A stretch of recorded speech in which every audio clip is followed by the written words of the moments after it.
ไปแล้วทีเดีต้องเอาโปรแกรมยามาพอต้องยิ่งรักน้ำในก็คือว่าก็อ๋อเนี่ยได้ยังไง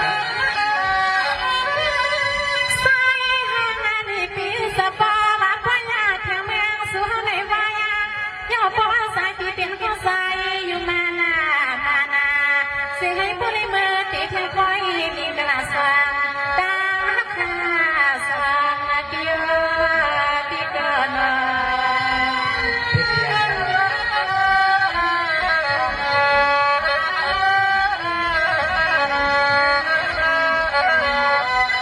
สวรรค์เสียวันนั้นก็เป็นเปียน้องที่เป็นนันขี้เงากูสุดยอดน้องทำไปเลยเป็นไม่เล่าลูกสายพา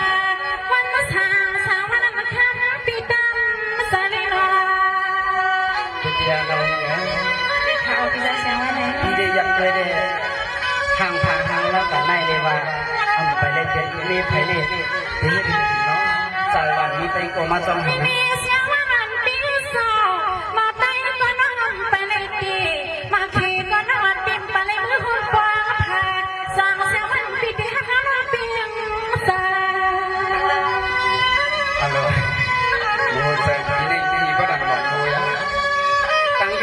ัวน้องแม่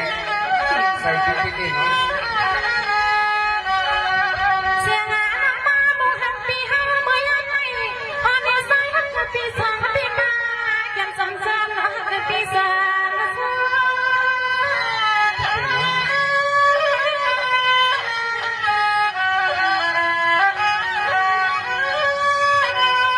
นี่น้องใส่อยู่ฮะเหมือนนางเที่ยวเต้สวรรค์เที่ยวให้เหมือนหางอันตาดียังไงแทงมันบอกกี่ถึงเรา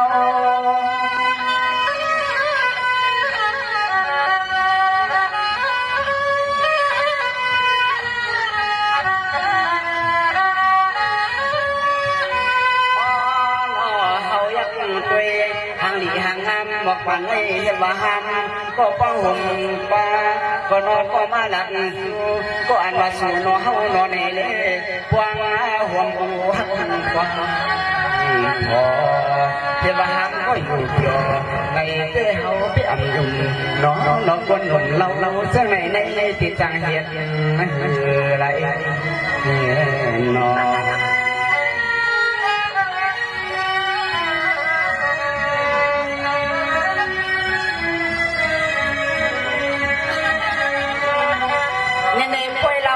เปลี่ยนร่างนอกเป็นว่าไม่ให้เนาะ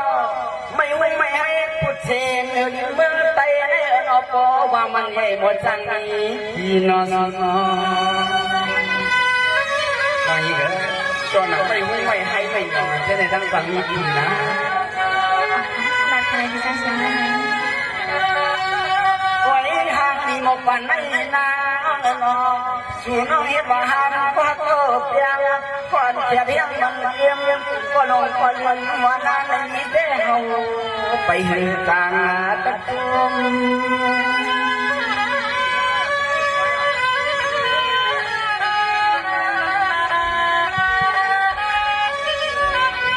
นี่ควรน้องพี่จ้อยหยอกเลี้ยงใส่ว่า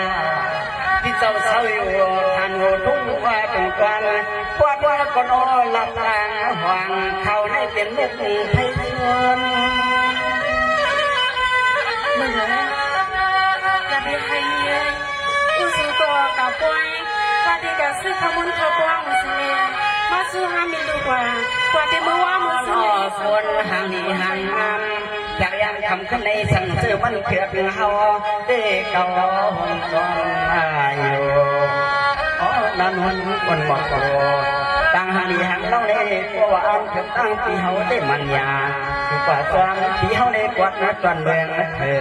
เขากินใจกวนเดินนานน้อง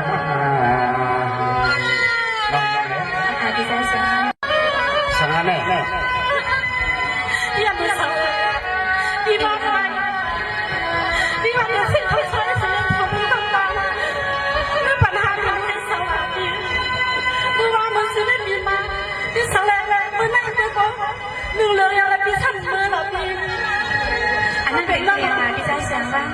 ปี เป็นเมสุฮะดอกพี่เสืออะไรวะเป็นเมสุทำคุ้มน้องป่านสามารถจ้องในสุราษฎร์แล้วไปสุวรรณรามจ้องยังไง น้องยิงมันใส่อะไรอย่างนั้นเป็นคนหยองนะน้องคนหยองในมันมีกูเมืองนะ saya bisa wan aja wa pi man lúcนี้พี่เป็นคนหยองแล้วพี่มาไปพี่จะวันนั้นมาค่ะน้องพี่เสียวัน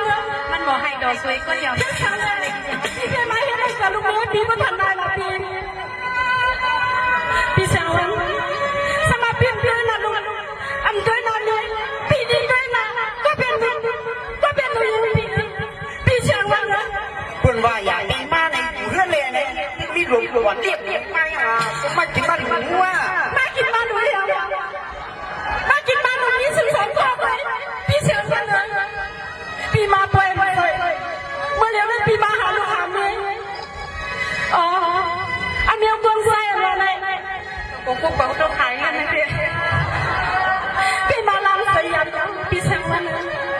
พี่มาให้กับลูกเมียพี่ก็ทำได้เสียวันเขาถามด้วยดูเป็นเอียงจะเป็นน้องสัวฮันลูกสัวมีสัวเป็นเอียงสติปัญญาของเราเป็นลูกเมียพี่น้องกับเมียพี่เสียวันสุดที่เอาเข้าไว้กันอะไรพี่เสียวันเราสุมาเก้าห่อต้องขึ้นได้พี่เสียวัน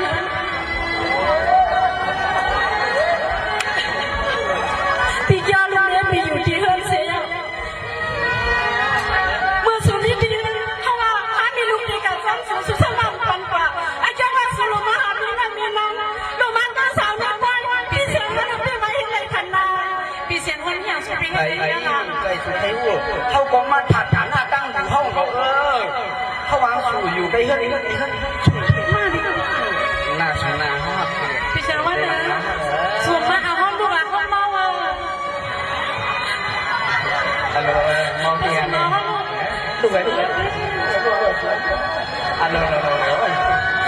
ห้องหมอเป็นลมเพื่อนด้วยพอลมด้วยดูขึ้นมาในหูปากตู้หนูสวยโอ้เห็นหน้าสวย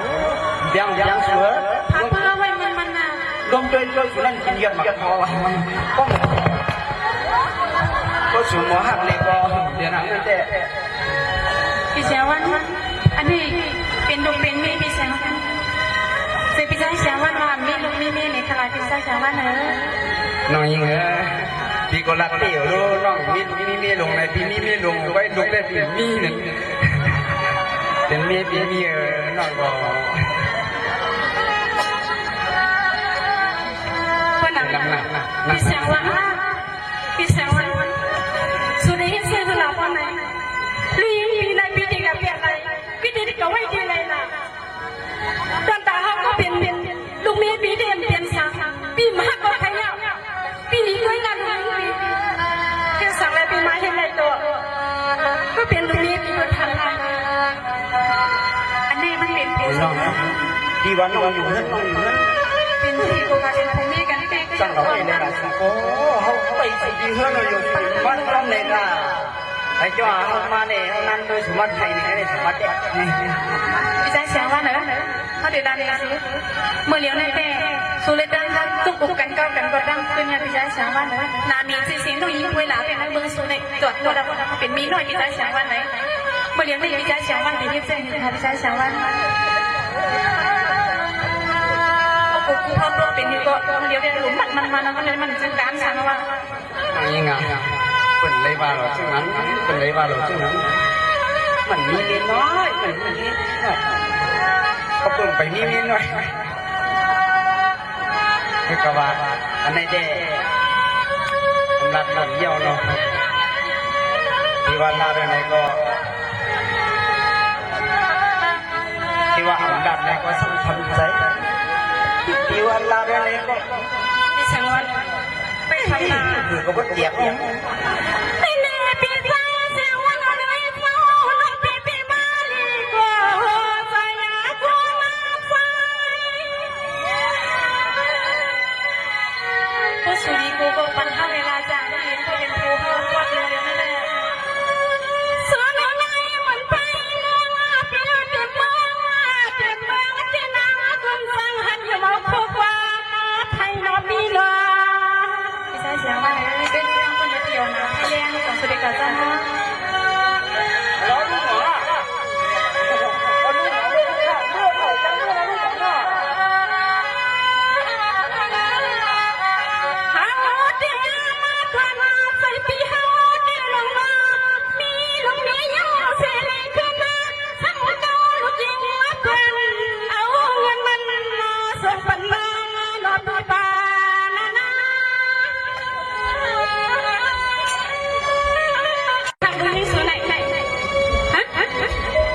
พวกเขาเอา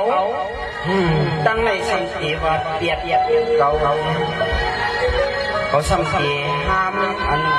นี่ก็ขยับอย่างนี้เอา จะได้หักจะได้เอาหัก กับเล่เขาบ้วนก่อนดู ก็สุดเอาบ้าลูกไม่เอาแบบเอาไปกินมันเอาละใจว่ามีเอาไว้ในหวานก่อนใจป้าสุดเป๊ะพูดนี่ยังจะเห็นใครในก่อนใจในมาเรื่องอะไรไม่เอาไว้ในมาหวานใจว่าวันตัวรู้มาเลี้ยงให้เขามาเข้ากันหน้าว่าจะในพี่น้องก็สู้เขาพวกคุมบนบ่หันบ่รนามีเพราะว่าชื่อเสียงเขาเป็นนี่พี่ใจเสียงว่าในชุดยืนเลยผ่าเข้ามาสนใจเป็นกรมจ้างที่เอามาเลี้ยงให้เป็นคุมบ่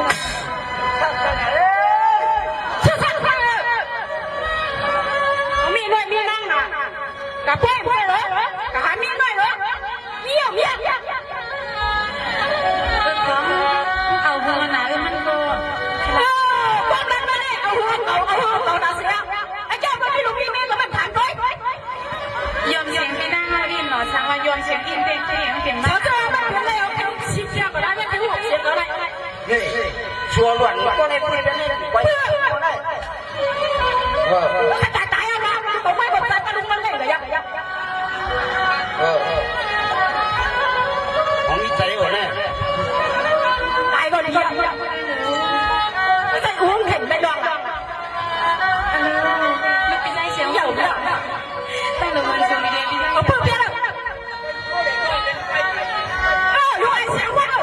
อยู่ว่าสุดมากจูเราขนาดนั้นซูเปอร์สูงมากเลยเพื่อนเพื่อนนะเพื่อนเพื่อนนะตายแล้ว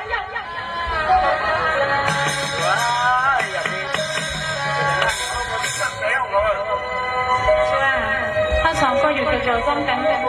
ลูกยิงลูกจ้างจะไปเตะผู้ชนะขึ้นปันเมย์เมื่อลาสุดแต่ยี่ปันสังก็ไม่เอาชื่อกว่านะยังบอกไม่ได้ไม่ได้ด่าจะด่าเกี่ยวไว้ใจหนูล่ะลูกทำไม่ได้เป็นประวัติเตียงชุดคิดจังต้องเตียงชุดมองต่างหลักว่ามาลักลังมาผิดแต่วันนี้ก่อนก่อนมีเองไหมต้องโดนอินค่ะเราไม่ได้ก็ยังเมื่อวานนั่งอยู่ข้างในไอ้หุ่นใจวันทำใจเขาบอกว่าเขาคนโตเพื่อนนั่งเขาแบบนี้เขาก็ผมวันแบบนี้มันไม่อยู่อยู่ในบ้านพวกเนี่ยมันหลุดผมคนนั่งใส่นั่งขวางเอาระหว่างคนนี้ผัวคนนี้ไม่เอาหรอกพูดอ๋อในพี่ชายเสียงว่าในเป็นผู้สูงอายุอย่างสั่งเตรียมเดียวในป่ามันนะก็คำถามว่าไม่ดีนั่นก็ผัวเขาเนี่ยผู้นั้นเป็นก็เตรียมเดียวแกก็ป้าใครที่มาถามป้าว่าไม่รู้ว่าจะผัวเขาพี่ชายเสียงว่าไหนเนี่ยพี่ชื่อมาหาไอ้โง่วันยั่วทุกวันโง่นั่งมันป่วยเลยมันเยี่ยวเลยป่วยมันขาดเยี่ยวว่ะก็ยังพี่ชายหูผัดว่าในตอนยังเขาก่อนเฮ็ดด้วยสิเพราะว่าที่ในเสียงเปียกมันเพิ่มความสองพี่ชายเสียงว่าไหนเพราะว่าจะปั่นห้องนั่งอยู่ใช่ไหมคุยกันซื้อมาสูงมีในไม่ชอบเป็นยังไงเพราะว่าจะปั่นห้องในเป็นหน่อยเป็นหน้าสูงมันนั่นมันเผยแต่เป็นหน่อยเป็นซอยไฟฟ้าสูงว่าตาคนเยี่ยวไปเปียกน้องนี่มีเขาจึงขึ้นมาจำยอมยับด้วยแล้วเอาลูกลางพึ่งยังจะตาลูกเขาได้คนนิสัยเลยว้านิสัยก็เอาคนนี้เลยก็เฮี้ยนยังเลยไม่ได้เมื่อเลี้ยวสุดทางโรงลางกลางใจเมืองวันอยาก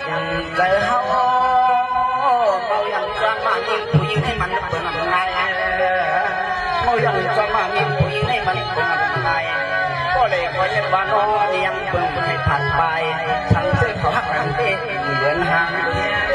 ขาดยอจับยิ้มกันมองเขาเจ้าเปลี่ยนเขาเหนียวเปลี่ยนเลยเขาเหนียวมึงไทยมาลองเขียนไว้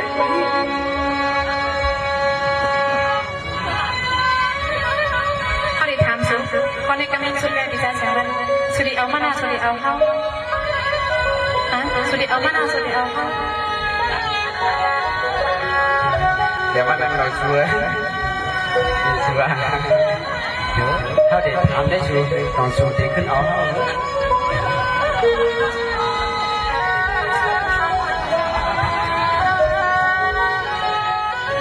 พี่ชายเสียงวั